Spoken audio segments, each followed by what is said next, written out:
تولید محتوای متنی تقویم محتوا هم هست. خب کسایی که تو حوزه تولید محتوای متنی کار میکنن این تقویم محتوا باعث میشه که از این شاخه به اون شاخه نپرن. تولید محتوای ویدیویی اولین چیزی که یاد میدیم ساخت ویدیو با موبایل. خیلی از ویدیوهایی که شما تو اینستاگرام میبینین اصلا نیازی به سیستم ندارن. نمیدونم پریمیر و افتر افکت اینا کار نکردن.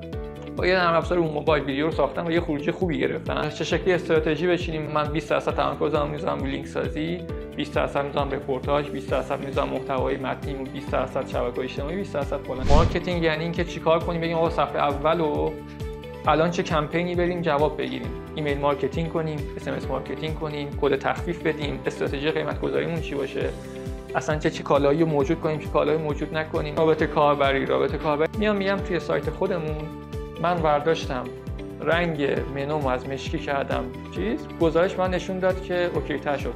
کلمه اقدام به پرداخت رو کردم مرحله بعدی. رابط کاربری کاربردی